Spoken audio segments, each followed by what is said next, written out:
So Minneapolis has announced that they are planning to dismantle their police force in favor of community-based solutions. Now, I haven't been able to get any information yet on what those community-based solutions are going to consist of, but I have a feeling that they're going to be collecting protection money on a weekly basis.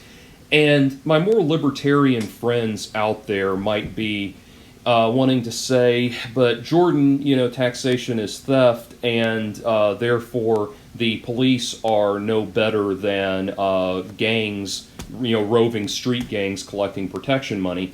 To which I would say, not really. See, the police are a community-based solution. We live in a big old country club called the United States of America, and to enjoy all of the club benefits, we pay club dues called taxes, and one of the things we get is our very own police force that serves and protects the people of the United States.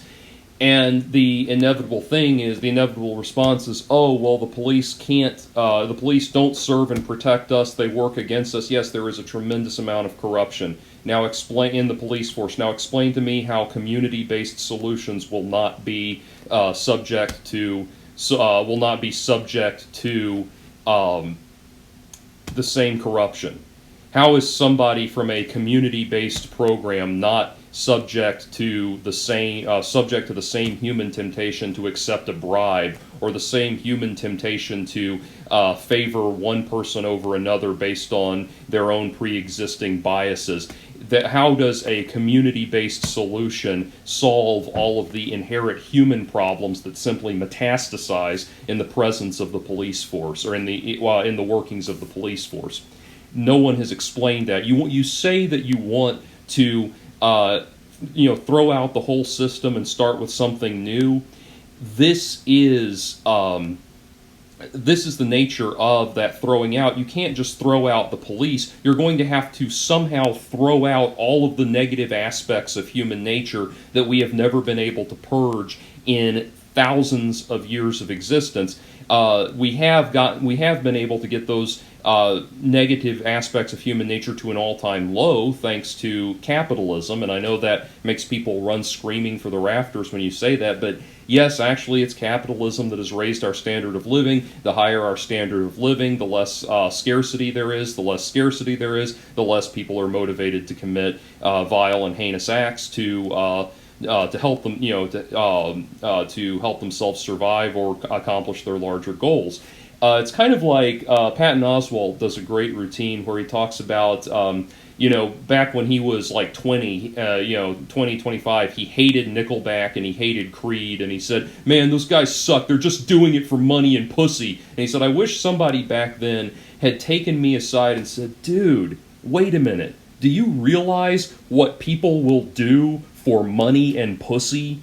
People will start wars, people will commit murder, people will rape, people will invest in human trafficking. People do horrible things to get money and pussy. And you're complaining about Nickelback and Creed because they get up there and sing like this. It's actually a rather noble way of getting money and pussy.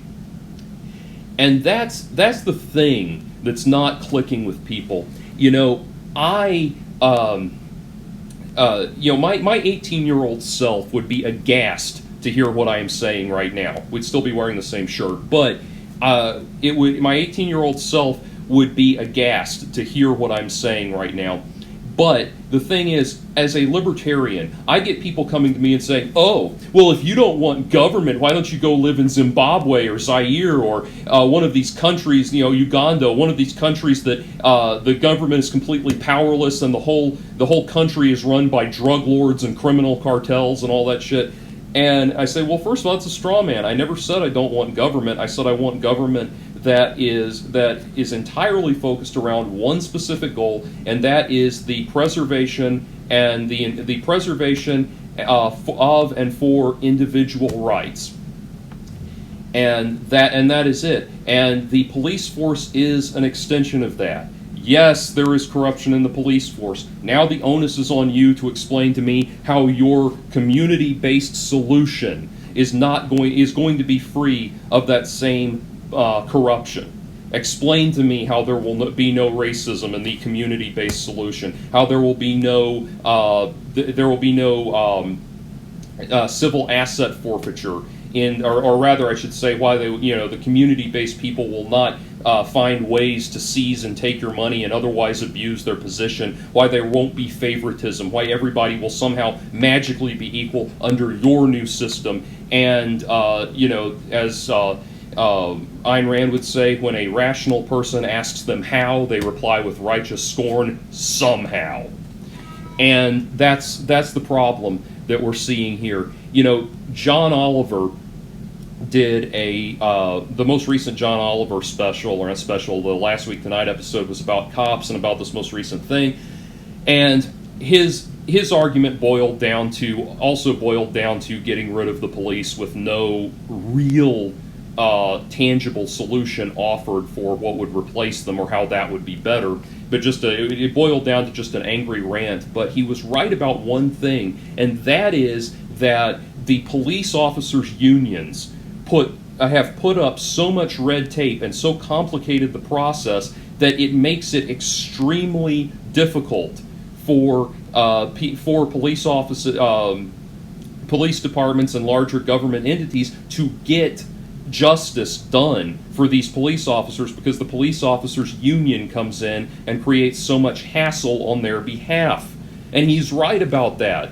That is one of the leading reasons that it's impossible to fire incompetent people. And don't get me wrong, we need unions too, but the way the unions are so corrupt and the way they encourage incompetence, it's what Jerry Pournelle called the iron law of bureaucracy. The idea that if you, in any bureaucratic system, there will be people who work to further the goals of the larger actual goals of the system, and there will be people who work to further the bureaucracy, and it's inevitable. So like the education system, for example, there will be teachers, and there will be teachers who come in and do wonderful things and teach very well and do a wonderful job, and then there will be people, and then when those people are mistreated in some way, they will need the union to protect them and stand up for their rights. But then there are also people that are going to be wholly and completely incompetent and use the union to keep them on and keep them in their jobs and keep them being dead weight. And those are the people that will seek to expand the reach and the growth of the union, because they're complete dead weight and they're completely corrupt, and that's what's happening with the police. So little by little, the rabid, screaming left-wing mob does occasionally get a nice, thoughtful, libertarian perspective on things. So once in a while it does happen. But then we go to a wholly unlibertarian idea that there should be no police, no one there to enforce and maintain individual rights and individual freedom. And so, how did I get to this point? Well, like I said, the 18-year-old me would be totally aghast to be hearing all this, but here's the thing. There's an old saying that if a young man is not liberal, he has no heart, and if an old man is not conservative, he has no brain. And so here's the thing. What started happening for me is I would start looking into the stories that I was reading about, and it's not like, I'm not saying looking into like you go look at some InfoWars website for the real story. You just read the actual article and read the whole thing. There was and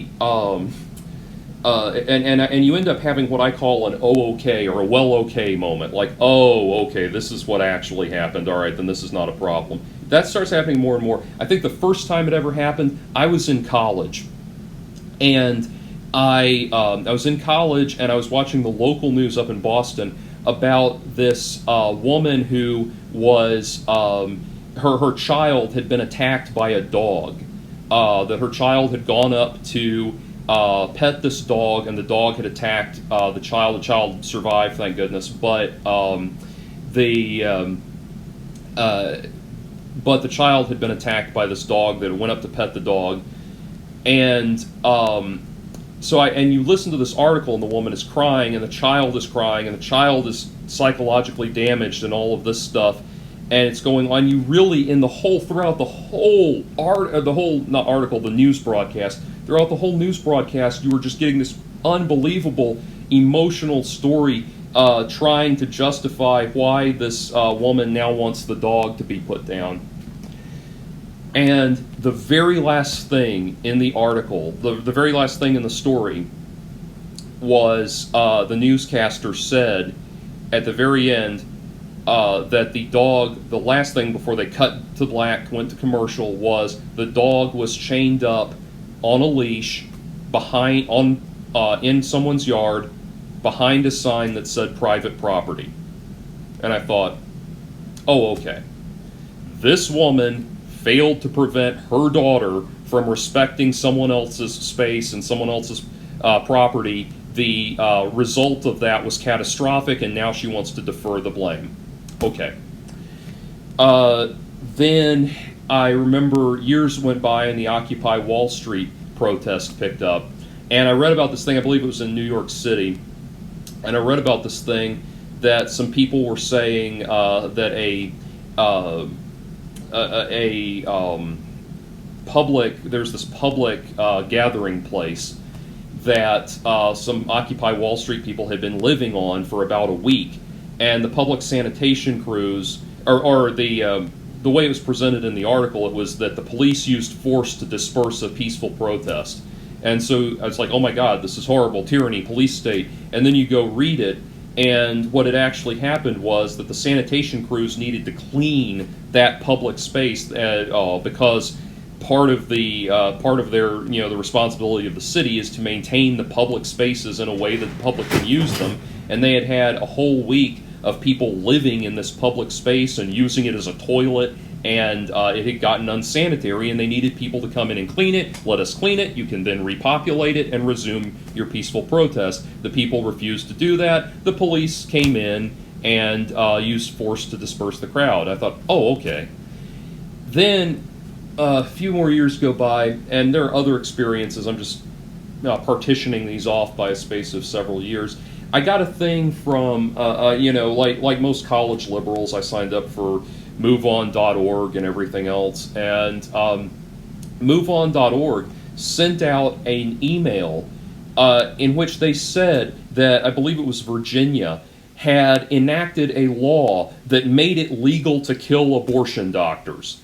Well, that sounds a little hyperbolic, so I looked into it. I looked into the actual law, and all it was a law that said that if you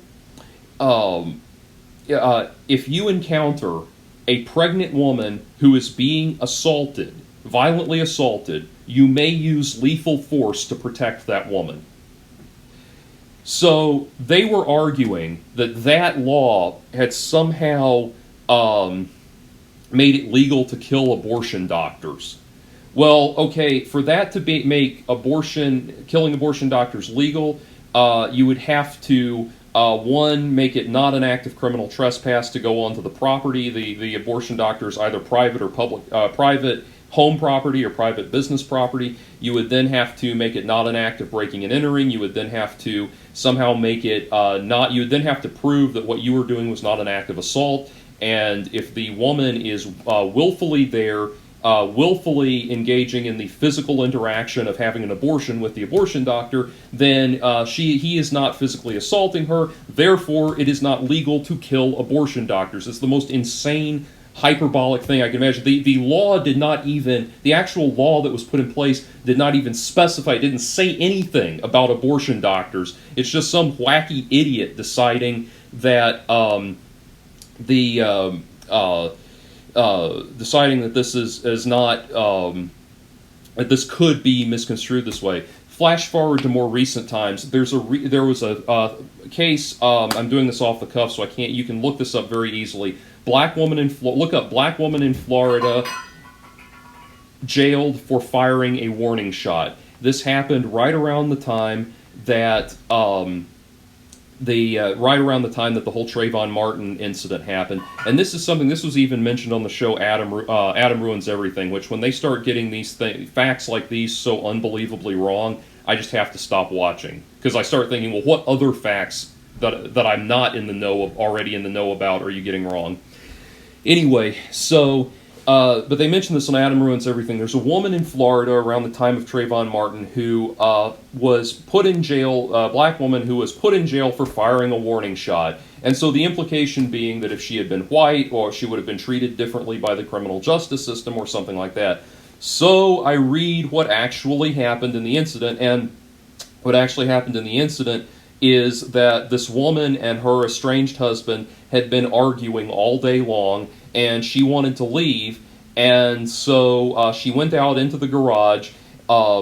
She claimed in her defense, she claimed that the garage door where her car was parked would not open, so she had to then exit through the front door to get out. And so what she did was her story was she went into the garage, the door would not open, she got the gun out of her car, went back into the living room where the husband was, fired the gun at him as a warning shot, and left through the front door.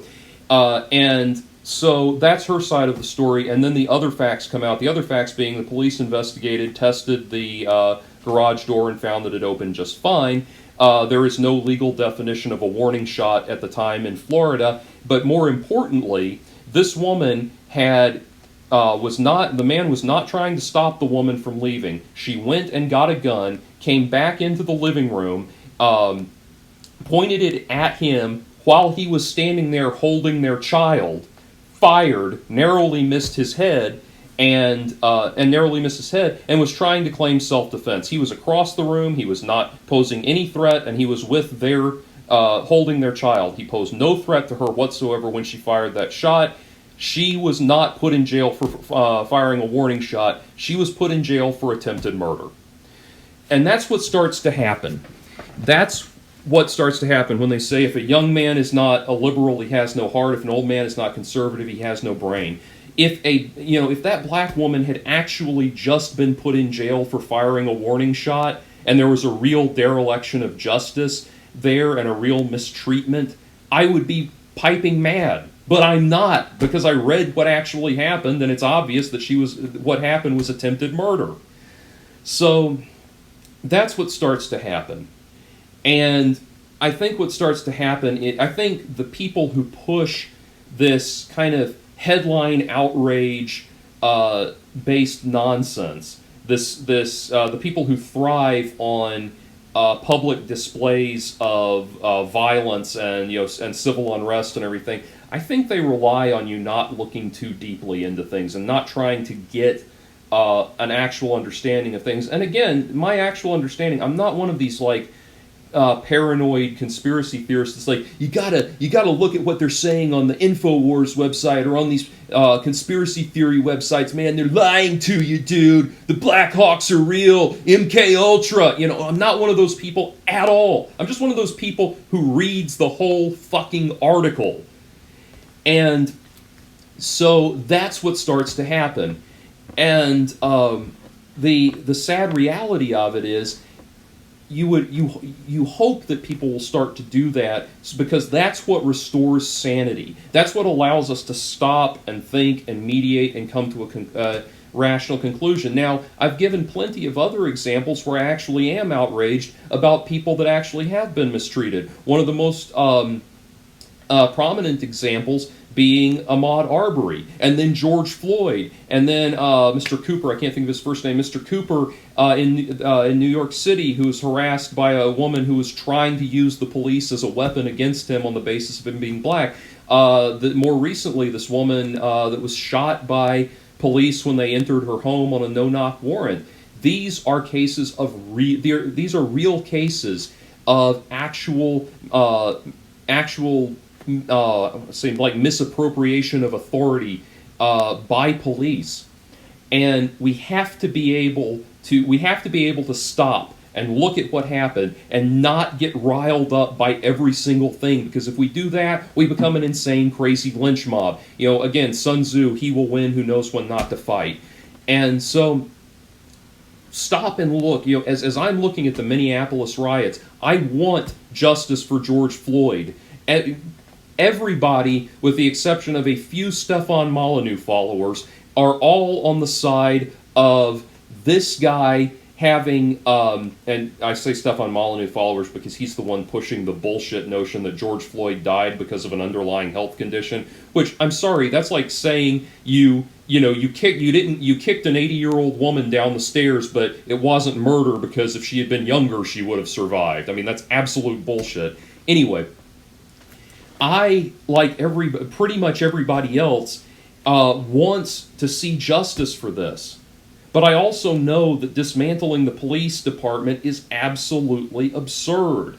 The mature solution is to look at things like the police officers' union, that is what's allowing this corruption to continue because it makes it impossible for the police to actually enact justice. Another thing that would help, in my opinion, and I've heard people like Eric Weinstein talk about this, and I think it's a very viable solution, is you would have less police brutality actually if you paid police officers more.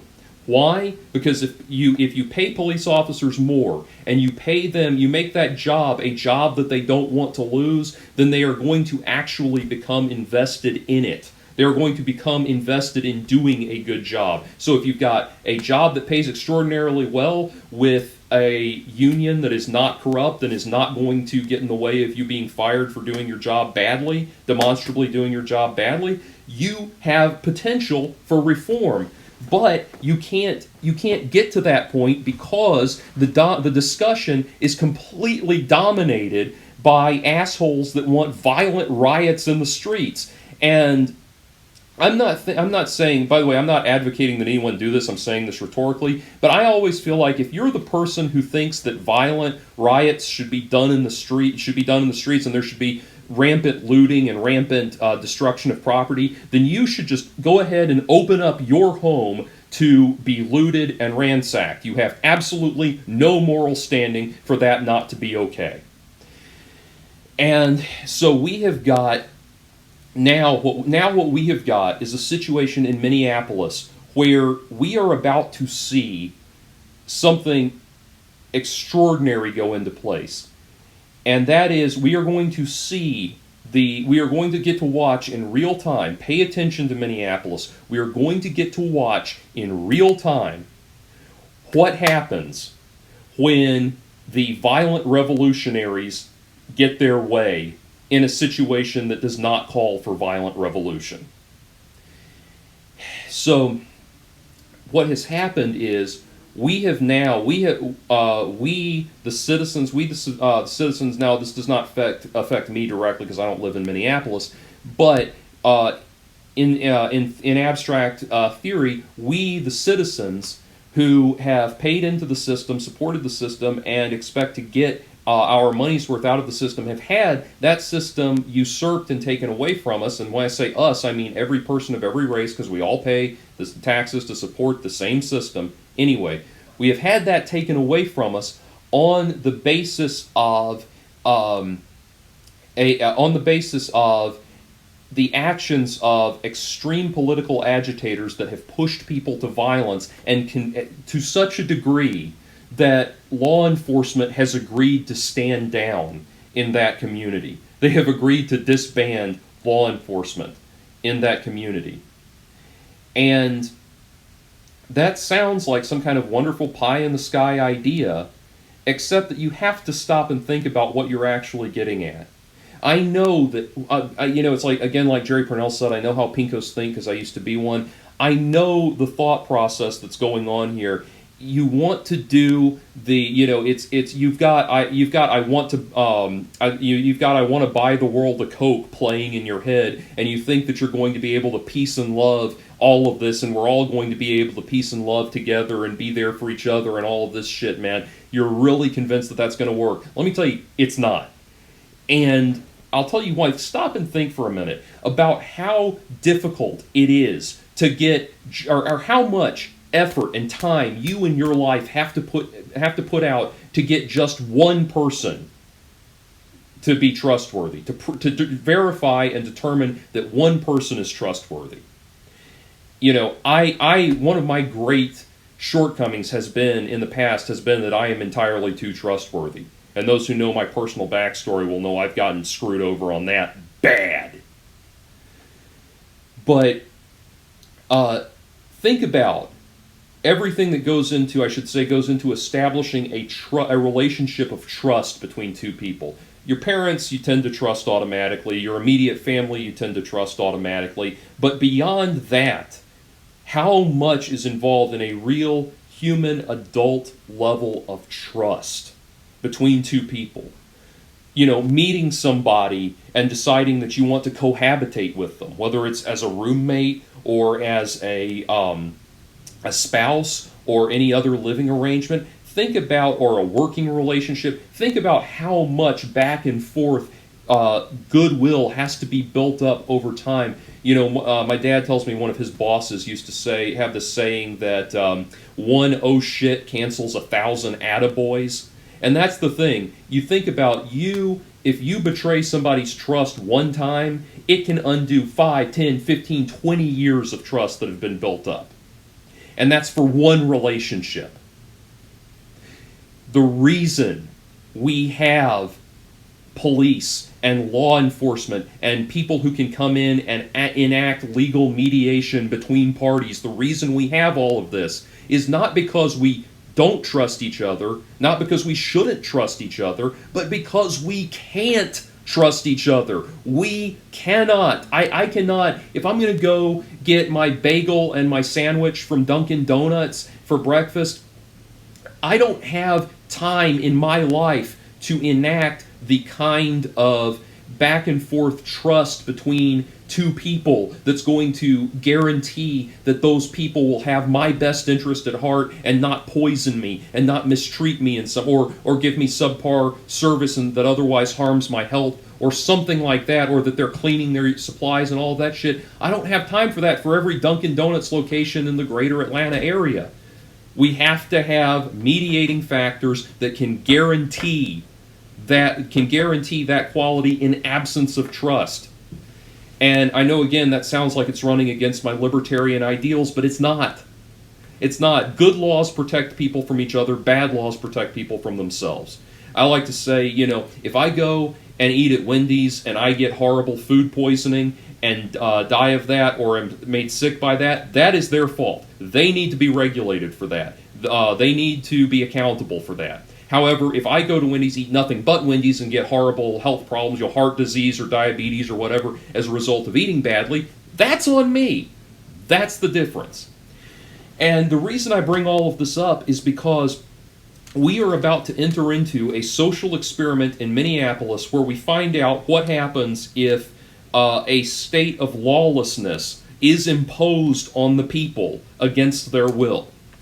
And probably, if the entirety of human history is any indication, what's going to happen is you're just going to descend into into a military policing state. That's probably what's going to happen. And the thing is, you know, I know there's going to be, when this goes into effect, there's probably going to be a huge temptation to write in and say to me and say in the first month, the first 2 months, first 6 months, and say, haha, LOL, we're doing great here without cops, everything's awesome, fuck you. You know, that, and be snide and snippy about it. But what's going to happen, it's just like, you know, you know what it is? It's just like when the net neutrality laws were repealed, and I was joining ranks with all of the people who were saying, look, there hasn't been any change in the quality of our internet service. And so the net neutrality laws were never necessary. Well, a friend of mine who is more in the know got in touch with me and said, look, this is not going to happen overnight. This is going to be a slow burn. It's going to take time before you finally, it's going to be years and years and years of slow burn before you finally find out the effects of ending net neutrality. You know, it's going to be the frog in the boiling pot scenario, and meaning that you don't realize the water's boiling until it's too late.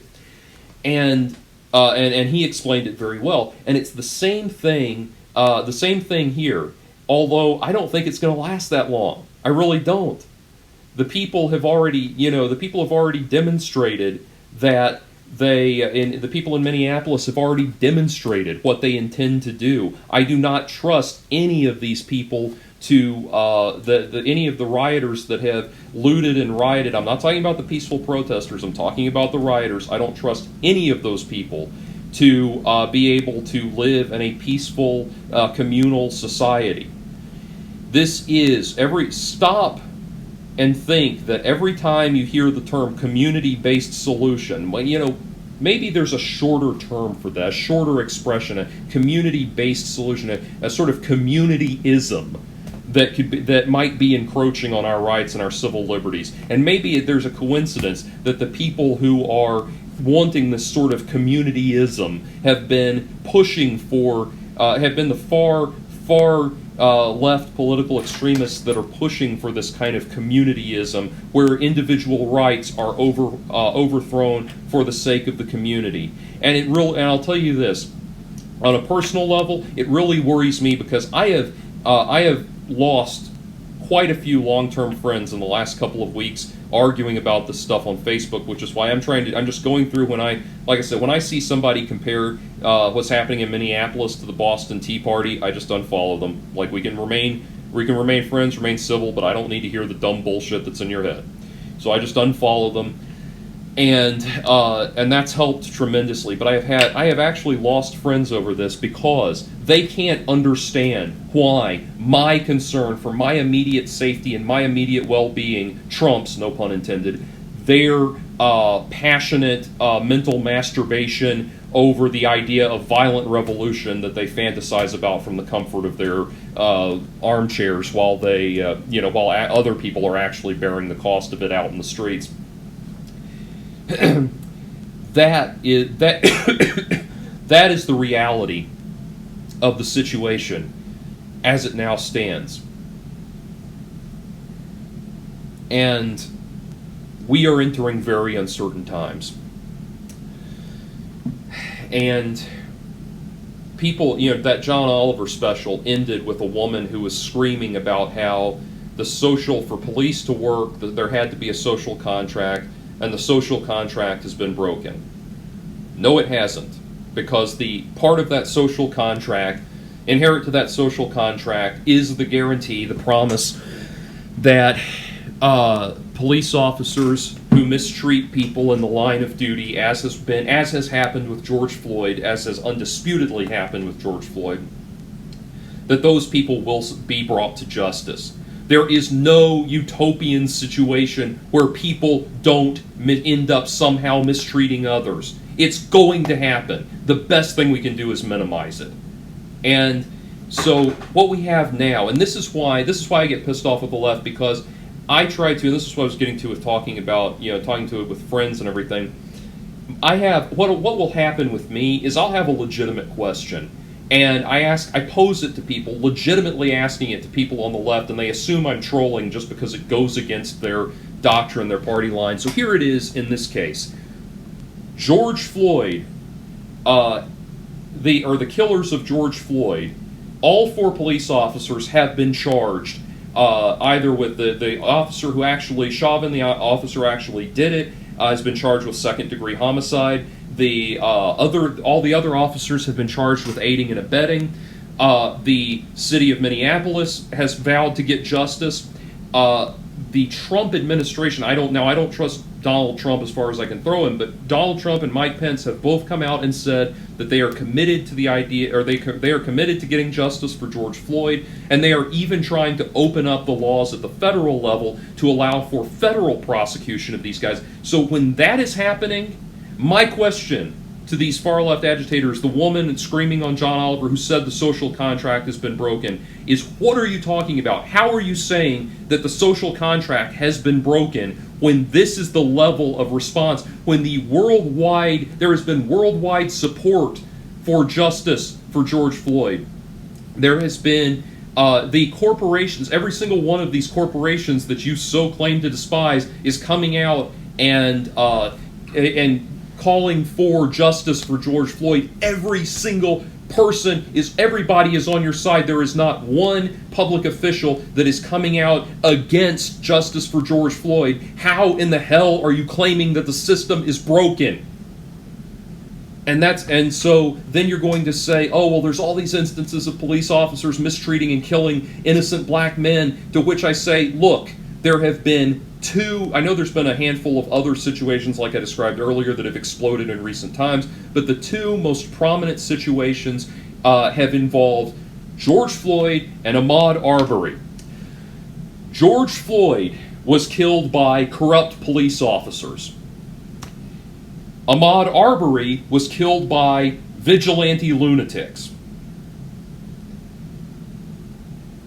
You cannot get rid of police officers without dramatically increasing the number of vigilante killings that start happening.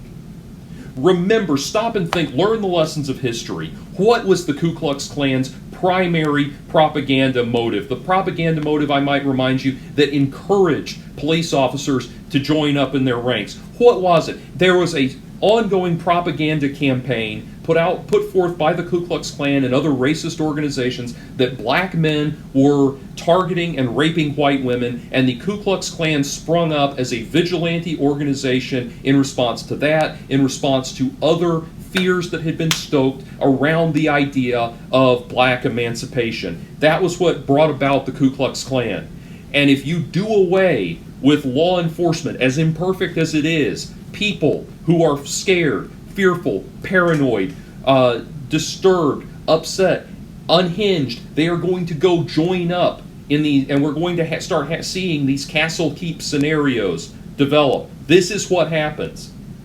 This is what happens when you take away, when your idea is to take away the social contract altogether.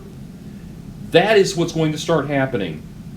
Your idea of justice for George Floyd is going to be to undo justice for Ahmaud Arbery. You are going to create more vigilante killings. You're going to have more McMichaels. You're going to have more Zimmermans. You're going to have more Ku Klux Klan type people. That is what's going to happen, because they are going to be motivated by fear. And I know I told you earlier that I'm scared and I'm worried. Trust me, I'm not motivated by fear to do that. I know that's fucking batshit crazy. And as I have said, the secret is, to all of this, the secret is you have to stay sane. When everybody else is going crazy, you have to stay sane. And me getting this off my chest is how I stay sane. For the love of God, people, do not throw out the baby with the bathwater. Even when there is an entire ocean of bathwater, don't throw out the baby with the bathwater.